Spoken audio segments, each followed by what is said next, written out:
So joining us next, we have Chase Warrington, who's the head of remote at Doist. So Chase is a pioneer of distributed work, Doist is a pioneer of distributed work that specializes in productivity software. Now, Doist created the award-winning task management app Todoist and Twist, which is the first team messaging app designed for asynchronous work. Now, collectively, Doist supports 25 million people globally and was named a 2022 LinkedIn top voice for remote work. Now, Chase Warrington is responsible for developing and executing Doist's remote work strategy, co-located events, as well as advocating for the future of work on behalf of the company. Chase has worked remotely for over 12 years, and as one of Doist's 100 employees in 35 countries, he is also a regular contributor, instructor, and consultant to many of the leading remote work organizations and publications, as well as the host of his own podcast called About Abroad. Welcome, Chase. Chase is going to be joined in conversation with our own amazing virtual event host, Hunter Canning. Hunter is a New York-based actor, puppeteer, producer, and photographer. As a conscious citizen of the world, Hunter's ethos is bringing people together through all facets of life. Be it producing live performance downtown, creating corporate recruitment content, or photographing portraiture, red carpets, and live events, Hunter has a passion for bringing people together to foster growth, kindness, and a true understanding of each other. Hunter, I know you are a master of this, so I'm going to turn the floor over to you and Chase. Take it away. Thank you so much, Meg, for that fantastic introduction, and so good to see you. Chase, welcome to the Diversity Reboot 2021. Just kidding, 2022. What is time? It's a construct, Meg. Don't you worry. I've been doing that all day long, all year long. What is time? Am I right? You are absolutely right. You're not alone in continuing to say 2021. I think we're all kind of stuck in the past a little bit, but moving forward today. Yes, moving forward today. And we're going to talk about how the past 2 years, in these unusual times have really changed the workforce. And we have been moving to remote work, hybrid work. And I'm really excited to jump in with you, Chase, about how that affects how remote work plays a role in diversity hiring, in diversity in the workplace. So, but before we do, I want to hear a little bit about you. I want you to maybe touch on that story we were talking about in the green room, because it also, I fell victim to it, you fell victim to it, and Meg played into the trap a little bit too, but she handled it with grace. So tell me a little bit about you, and then you know what I'm talking about. Let's hear it.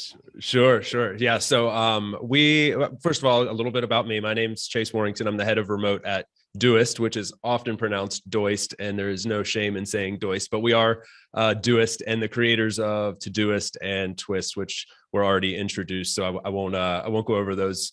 But we're a fully remote company, and that's what really attracted me to the company. I'm a remote work nerd first, and I'm absolutely fascinated by the way that the future of work is shaping the way that we all come together, way we collaborate. I love interacting with people from around the world, different countries, different cultures, and that's what remote work does. And so that's what really attracted me to Doist. But we're a productivity company. We're very productive in the fact that we're only 100 people and support 25 million people in 19 different languages around the world. So, diversity, culture, globalization, this is all kind of baked into the DNA of the company. And it also just happens to be what I personally love as well. So I'm living here in Spain right now. Don't have a Spanish accent, if you can't tell. I'm from the US, living here in Spain, and just enjoying the location independence that Doist provides. I love that. Yeah. And beforehand we were talking, I was like, is it speak at the Doist? And you're like, no, it's Doist. I was like, oh, okay, good. And he's like, oh yeah, in my job interview, I dodged just barely dodged that one. Figured it out as I walked. I made it through. Yeah, that's awesome. So talk to me about, so what have we seen? What have you seen in the past couple years? Remote work isn't brand new, but I would say it's completely changed on a mass level, right? And can you see, how does remote work play into improving diversity in the workplace? And can you speak to what that looked like 4 years ago versus what that looks like now?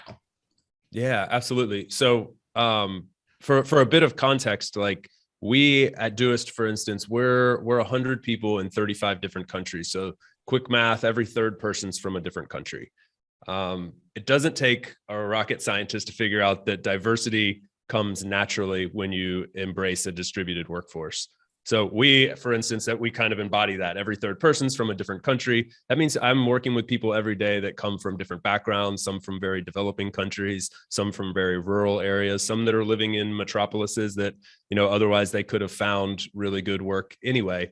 But the point is that remote work is kind of there to help facilitate diversity just by its sheer nature, just by the way that it's set up. We can employ people from places that otherwise wouldn't have in the more traditional workforce where you had to live in a very specific place. So that kind of comes very naturally. And if you rewind, 4 or 5 years ago, I mean, there were not that many fully remote teams. And today you have not just small startups that are embracing it kind of on the fringe of the workplace, but you have mega corporations with tens and hundreds of thousands of employees that are going completely remote first, that are starting to employ people from all corners of the globe. So you can look at this on a really micro scale, or you can look at it on a really macro scale. On a micro scale, it means we don't have to employ people that are just in our little zip code. We can employ people that live outside that maybe before couldn't have afforded to commute into the city for time purposes, for money purposes, for various reasons, for family purposes. We can employ those people now. Then you can go more macro. People in developing countries who otherwise had no access to opportunities like this can now work for Fortune 500 companies on the other side of the world. So it's not, you can attack it from multiple angles, but I think that the important thing is that at its core, it embraces this way of hiring, and that provides opportunity to people who otherwise wouldn't have had it before. Yeah, absolutely. So you get on the macro level, I'm the person, that person X that works, from a different place, may not have had access to these companies. And maybe these companies weren't even able to find someone of that background. So can you speak to, maybe you can speak to what it's like at Doist, like, is it, and here's a dumb question, but, talk to me, in layman's terms, like, why should we have a diverse group? Why is it important that, not everyone's from the same place? And what are the benefits that the company and the individuals get for having different types of voices in the room?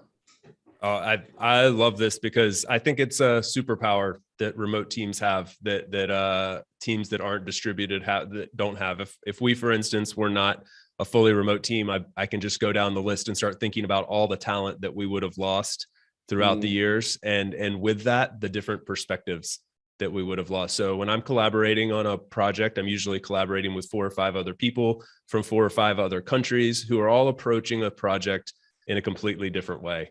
They grew up in a different schooling system than I grew up in. They grew up with different ways of approaching problems and challenging problems and communicating with each other. So this is bringing these people together from different backgrounds is a real superpower of teams. There's also the element of, like, we have lots of people on our team that are, they have families, and we probably would have lost many of them through that transition from not having a family to having a family without the fact that they could relocate. For instance, they could relocate to another country, maybe back to a home country or to the country of their partner.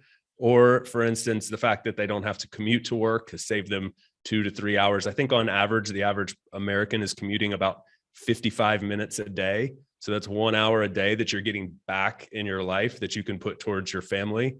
That changes things quite a bit. So one of the big things that I didn't mention earlier is the effect that remote work can have on primary caregivers and their lifestyle, and the way that they don't have to really choose so much between work and their career and their life anymore. Remote really enables that. It enables flexible work, and so all these things kind of come together to help to basically make it easier for people from all different backgrounds with all different lifestyles to embrace the way that they want to work. I love that. And in the spirit of quick math, but I cheated because I just used my calculator. You get a 1 hour DAC every day. That's 365 hours. That is 15 days that you're getting back. That's your 2 weeks vacation right there. You did that math really, really secret, like sneakily, man. I'm impressed. So sneakily. Thank you. Yeah. So tell me, so I love that you're speaking about like, the people at Doist coming from different backgrounds, they come from different schools, they have different bringings. So let's talk a little bit about Doist and how it works in your remote vibe. Because also, you're talking about part of what you do is you have the Todoist thing, the app platform to helps like, I was like, ooh, like, and wake up feeling empowered and like not feeling overwhelmed because we all have all these things that we're doing and now we're all working from home. So like, has that shown up with the different cultures? Because I feel like maybe as an American, I have like a way of doing a to-do list and prioritizing things. But have you found, can you give me some examples of someone saying something like, no, we don't do that at all where I'm from, and maybe we should try this, and sort of like hybriding an idea? It could be about the to-do list or any sort of workplace example. Yeah, my mind's racing with so many, we approach things in such different ways, from different parts of the earth. And it's really interesting to me to collaborate with people from different parts of the world on any given project. So I think the main thing that I have taken away from these kind of experiences is that there is no right or wrong, and we all kind of approach problems in different ways, and we learn a lot from each other by collaborating on these different initiatives. So I probably could list off a bunch of different reasons why there's positives to that and why there's challenges. But I think like for the core of our conversation here, it's just exciting to see the different ways that somebody might have a colleague in Japan and a colleague in Chile, and we're working on a project together, and to see the way that they would approach things and the way that I would approach it, and then to create some sort of outcome in the end is just kind of lights me up. It's super exciting. We had some comments in the chat here. We had Ruby say, long commutes affects family. I only get to spend about 4 hours a day with my kids before going to bed and back to work, and I feel like that's, my heart goes out to you, Ruby, and your family. And what we're seeing now is, some people do have the option to work remotely and some people don't. And in the version here where we do get to work remotely, that also can start to bleed over to work-life balance. You're getting maybe 2 weeks back in not commuting, but also when does the clock stop for work, right? And that's what we're kind of figuring out at work-life balance, and I think that's a huge, it's an ongoing conversation, right? Of how do we manage to build a work-life balance in these remote times when you're fully remote or partially remote. So can you talk about maybe how you folks have started to embrace the work-life balance, and ways that you would suggest maybe that also maybe keep in mind of this inclusive environment that we're talking about, right? So if you have folks from all over the world, you're celebrating different holidays, there's different, there's a variety of things that I don't even know about, right? So how do you do that with 100 employees that all have wildly different cultures and celebrations? How do you manage that balance? This is such a fun part about my job, is like figuring out how to make distributed work and do it at a high level. And it takes a very high level of intentionality. And so I use that word a lot when talking about remote work, because you have to rethink the way you do everything. And it's not just as simple as transitioning your office space to the virtual space and then saying, okay, we just do everything the same, but we do it online. That's how remote work fails, to be honest. That's how your work bleeds over into your personal life. And that 55 minutes that you saved per day vanishes because you're still sitting at your laptop at 11 p.m. because your office lives where you live. So remote teams have to be, high functioning remote teams have to be really intentional about this and create boundaries for their teammates. They have to have, strict guidelines in place to help people separate their work from their life. There's expectations. There's also a lot of norms in remote work around things like transparency and radical candor and being able to express yourself freely and say no to things, to not show up to meetings, and to focus on things like asynchronous communication in place of synchronous, face-to-face communication a lot. So there's all these things of throwing out a bunch of remote work terminology here to say that these are the things that remote teams have to think about if they're going to do it at a really high level and help people succeed when they're working remotely, help their teammates not burn out. There's tons of data that shows, like, a lot of people when they consider moving their team to a remote team, their first thought is, well, how am I going to know that they're working? How am I going to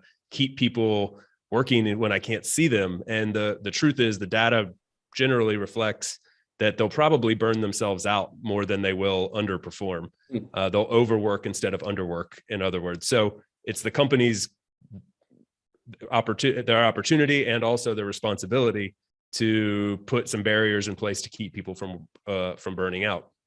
So that's what we spend a lot of time working on at Doist. And then, like, tackling those edge case things, like, for instance, holidays. How do you do holidays when, people here in Spain have 25 or 30 holidays a year and people back in the US have 11?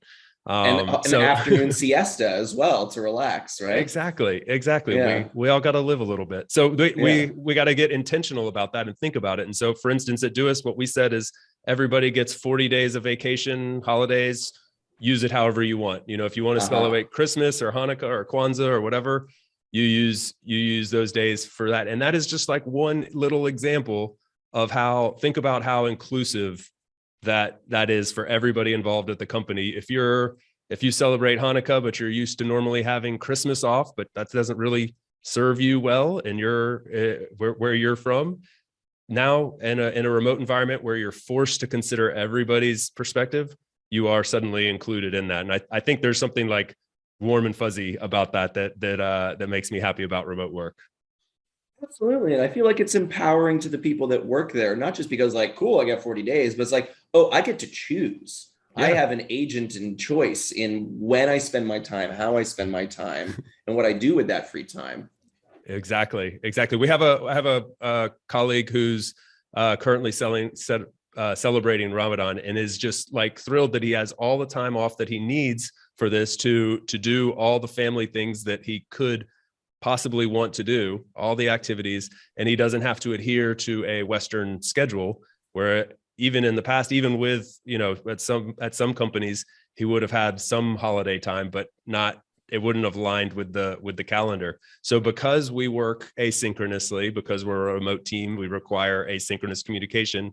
We have teammates that are able to embrace the holidays that are important to them, and they won't miss a beat. And so these little things start to work together and really, I think, support a very diverse culture at the company. That's fantastic. Can you define asynchronistic communication for us?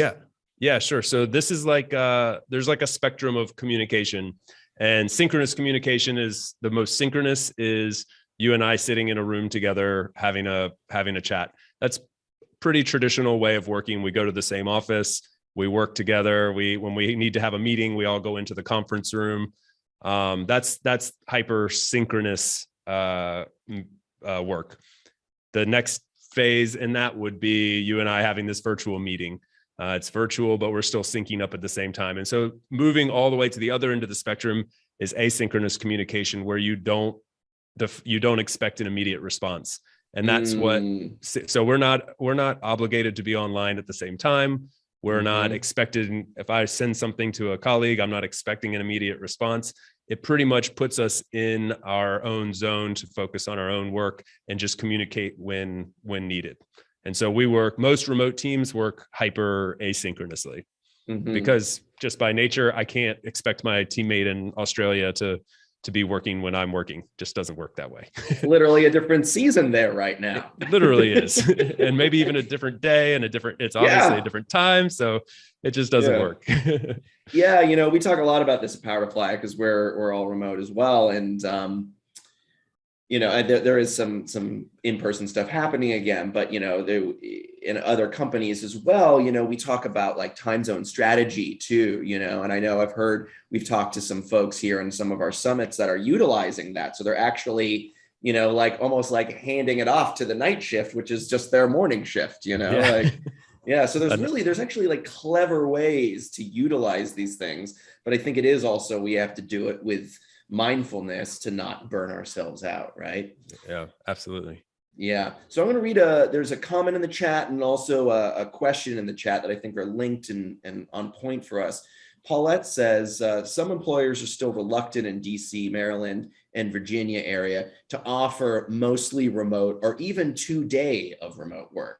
In my office, we come every day ever since the pandemic, So, and then Lewis says earlier, I lead the remote employee resource group at my firm, always looking for tips to improve the work environment for our people. So my question is, if I can filter this a little bit, is let's talk about some tips. So let's talk about tips maybe for companies that are doing remote work. And then maybe we could shift into those hesitant groups that don't want to do remote work. Can you maybe give some advice to be like, hold their hand, let them know it's going to be okay, and tell them maybe some like, you don't have to go full remote. Maybe let's talk about the 2 day strategy first, or just ease us in. So let's start with a group that's already remote. And what are some pro tips and some pitfalls maybe you can speak to?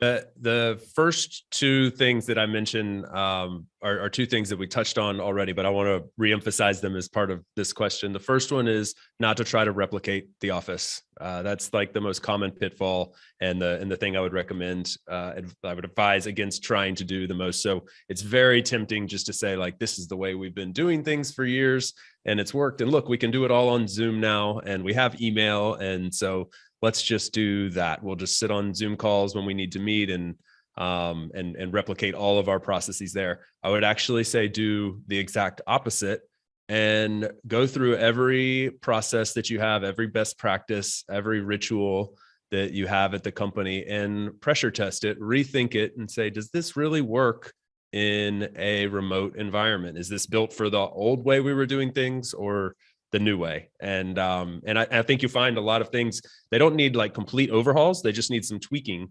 And usually along with that comes this asynchronous word again that I have to mention, which is kind of changing things, transitioning things towards more of an asynchronous focus. Another kind of common pitfall that goes along with this is, in that old way of working, the only way that conversations aren't trapped or information isn't trapped in a silo is because you're generally there in the same space working together.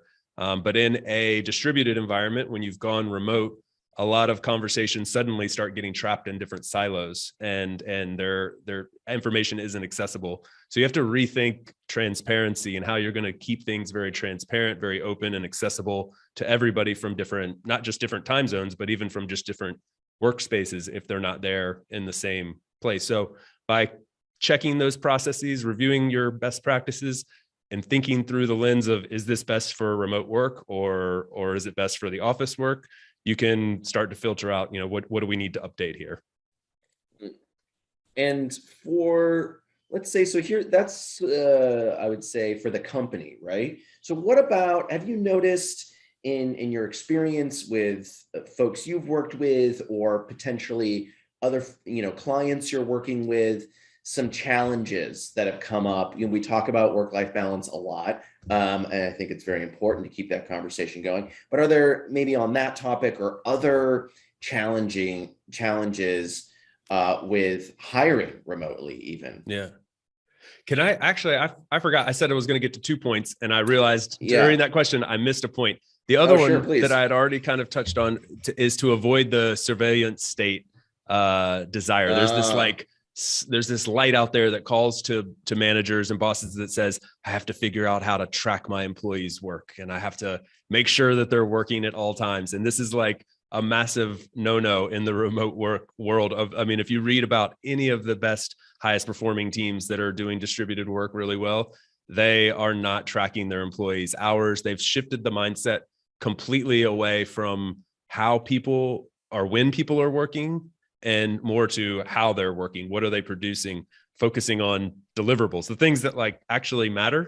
But the problem is that we've gotten used to we're very used to giving credit for somebody just showing up. If you're in the office, if you're sitting at your laptop, it's assumed you're working. You might be scrolling through Facebook, but you sat there for 8 hours and you're working. And so for some reason, when we go to distributed work, manager types tend to think, okay, now I got to figure out I need to know what people are doing.